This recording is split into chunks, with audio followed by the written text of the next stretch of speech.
There are loads, and then there are loads. In this line of work, you learn pretty quick that not everything you haul is as simple as what's written on the bill of lading. I've hauled machine parts that clanked and shifted like a box full of bones, and agricultural chemicals that smelled sweet and oddly organic. You learn to just nod, sign the papers, and keep your questions to yourself. A sealed trailer is a sealed trailer. My job is to get it from point A to point B. What happens inside that box is between the shipper, the receiver, and God Almighty. And most of the time, God wants nothing to do with it. This particular run, though, this one was different from the jump. It started in the kind of place that doesn't show up on most maps. Deep in the guts of Montana, way off the interstate, where the gravel roads turn to dirt tracks and the sky gets so big and empty it feels like it could just swallow you whole. The pickup wasn't a Tyson plant or a Cisco warehouse. It was an old, unmarked concrete bunker, set back in a grove of pine trees, looking more like something left over from the Cold War than a modern shipping facility. There were no company logos, no cheerful welcome driver sign, just a high chain-link fence topped with barbed wire and a single, heavy steel gate. The two guys who came out to meet me didn't say a word. They were dressed in plain black coveralls, their faces pale and serious, like a couple of morticians. One of them checked my paperwork with a flashlight, even though it was the middle of the afternoon, his eyes scanning it like it was a state secret. The other one silently guided me as I backed my reefer up to the loading dock. The whole time, I didn't hear a sound. No forklifts beeping, no shouts from a foreman, no radios playing. Just the whisper of the wind through the pines and the low hum of my own idling engine. It was unsettling. When they finally sealed the trailer, one of them handed me the papers and a portable temperature recorder. He finally spoke, his voice raspy and low. "Keep it at -20. Do not let it get any warmer. Do not open the doors for any reason before you reach the destination. Is that clear?" I just nodded. -20, got it. It was a standard temp for deep frozen goods, nothing unusual there. But the way he said it, it wasn't a request, it was a threat. The drive out of there was a relief. The moment that steel gate closed behind me, I felt like I could breathe again. I cranked up the radio, trying to fill the cab with some Nashville country, something normal. The reefer unit on the front of the trailer kicked in with its familiar chug and roar, and for a few miles, it was just another job. The destination was some research facility in a remote part of Idaho, another address that was nothing but a set of coordinates. The papers said the cargo was cryogenic biological samples. Vague, but I've hauled weirder. But about an hour down the road, I noticed the first thing that was wrong. My digital thermostat monitor, the one I keep in the cab, started to flicker. It was holding steady at -20 degrees F, but every few minutes it would flash to -22 degrees, then back. A glitch, I figured. The wiring on these things can be temperamental. But then I started noticing the hum of the reefer unit itself. It was running harder than it should have been. It wasn't the steady, predictable cycle of a unit maintaining temperature. It was a constant, high-pitched whine, like it was fighting a war in there. A war against what? I had no idea. A war against warmth, and it was winning by a mile. By the time I hit the mountains that straddle the Montana-Idaho border, things were getting stranger. The sun was starting to set, painting the jagged peaks in shades of orange and blood red. It's beautiful country, but it's lonely country. The kind of place where you can drive for 50 miles and not see another soul, where the only thing on the radio is static, and your only company is the endless procession of pine trees, standing like silent witnesses on the side of the road. Cell service had been gone for hours. I was on my own, and the reefer unit was screaming now. The temperature on my monitor was no longer just glitching. It was dropping, slowly but with a terrifying certainty.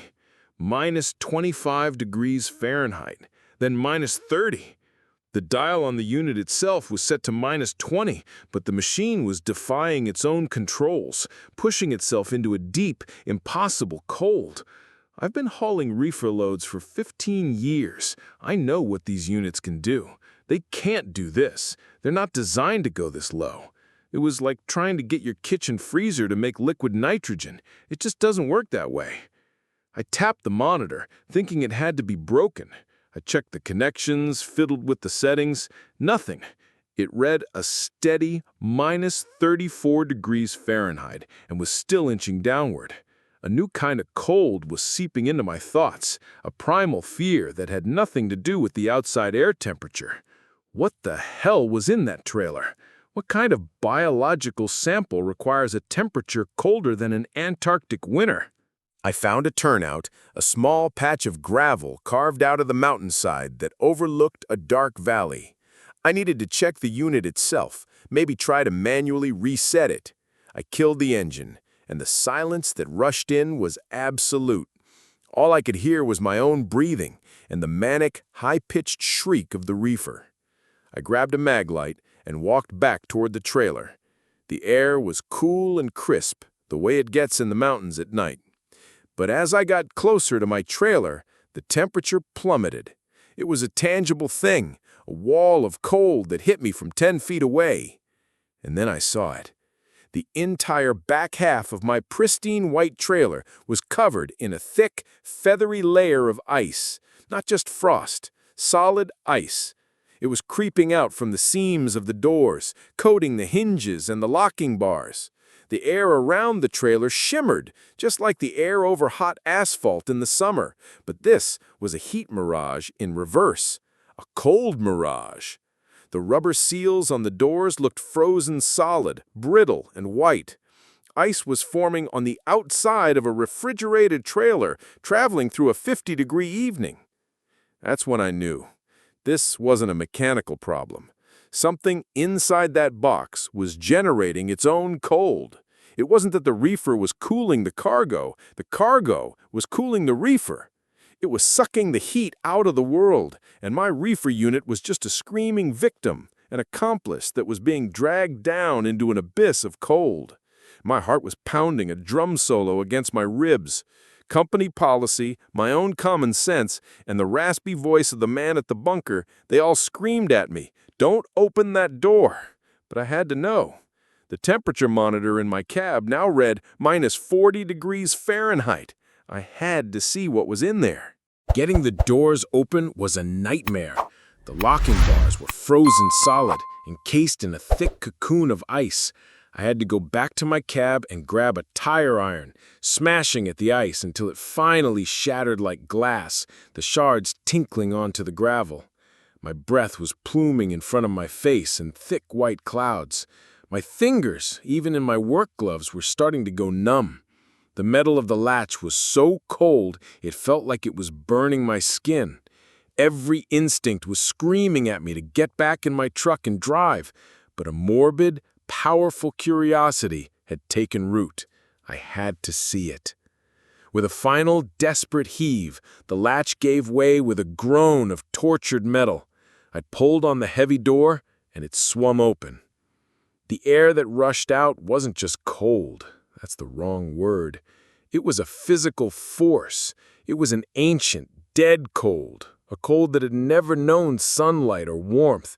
It hit me like a fist, knocking the breath from my lungs and making my eyes water. The smell was nothing. The complete absence of smell, a sterile, vacuum-like purity that was more unnerving than any foul odor. My flashlight beam cut through the vapor pouring out of the trailer. I was expecting to see pallets of white, unmarked boxes, or maybe large stainless steel canisters. I was not prepared for what was actually there. The trailer was empty. No boxes, no pallets, no containers.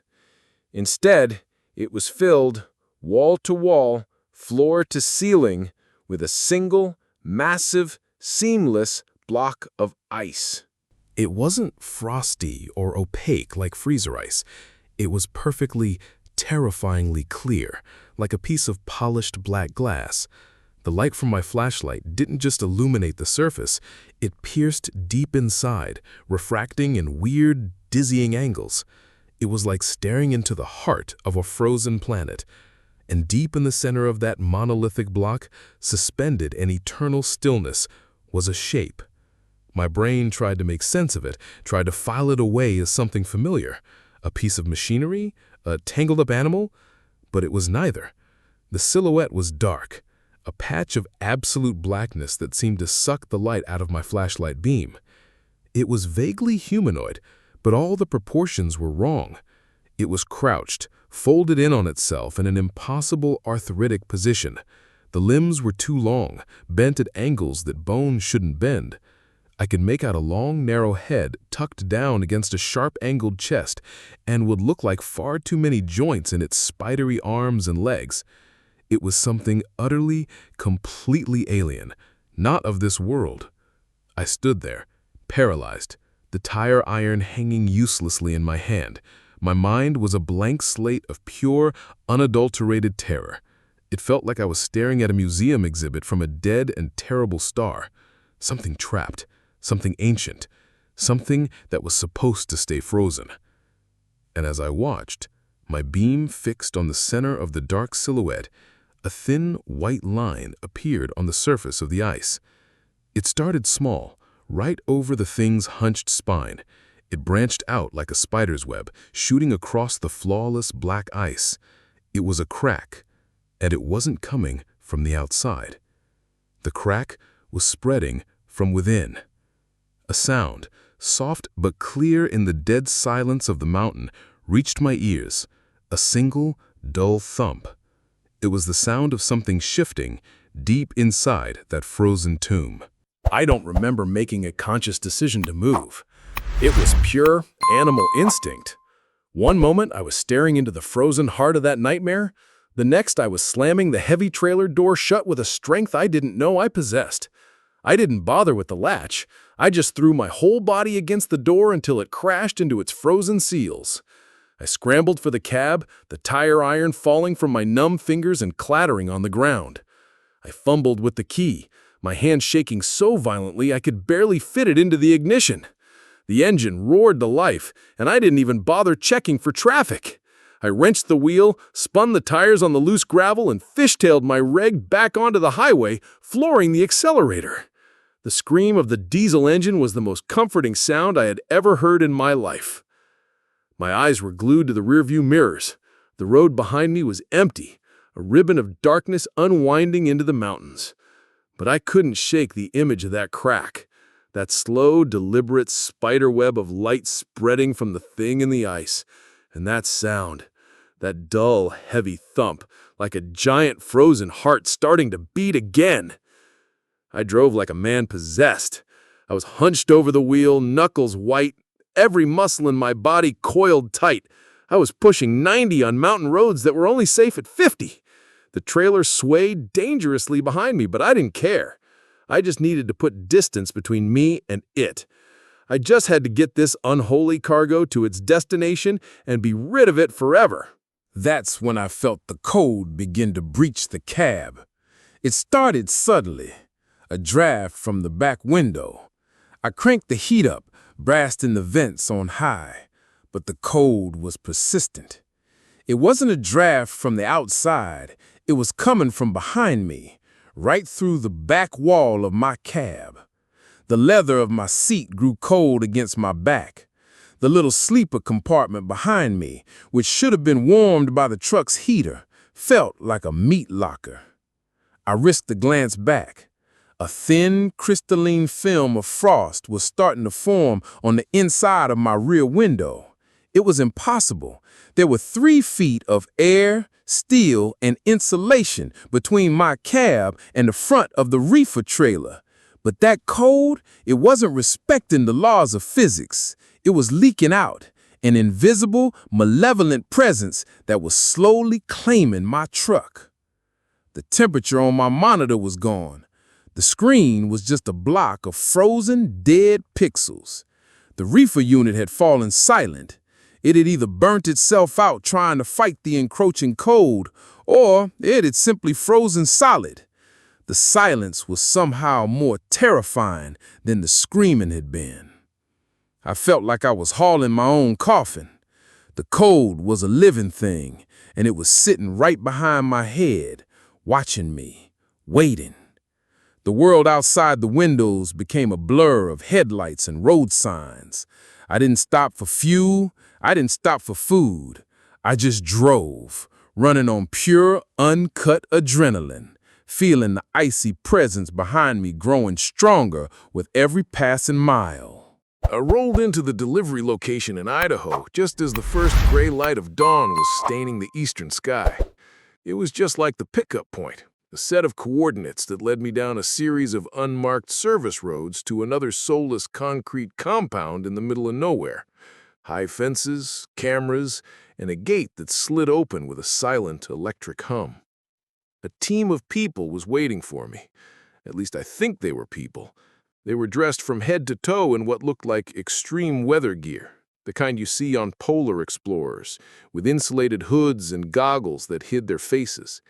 Even in the dim morning light, I could see that the entire trailer was now a monstrous block of white, caked in inches of ice, looking like it had just been dragged from the bottom of a frozen ocean. Not one of them showed a flicker of surprise. No one said a word about the condition of the trailer, or the fact that I was at least 5 hours ahead of schedule. One of them just gestured for me to back up to their single reinforced loading dock. The silence was as heavy and profound as it had been back in Montana. They unhitched my trailer with a chilling efficiency. I stayed in my cab, watching them in the side mirror, my whole body trembling. As they were hooking it up to their own yard mule, I saw something that will haunt me until the day I die. From the bottom of the now-sealed trailer door, a single black drop had welled up and fell to the asphalt. It wasn't water. It was thick, oily, and dark. It sizzled for a second when it hit the ground, letting off a wisp of vapor before freezing into a tiny black pearl on the pavement. The thaw had begun. Something was leaking. One of the figures in the white suits walked over to my cab window and rapped on the glass. He slid a thick envelope through the gap.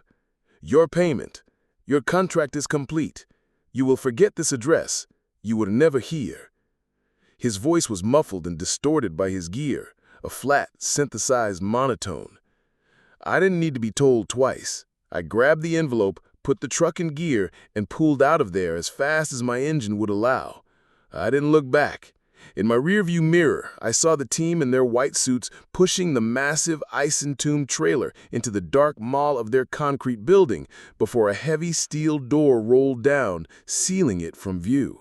I drove 100 miles before I finally pulled over at a bright, noisy, disgustingly normal truck stop.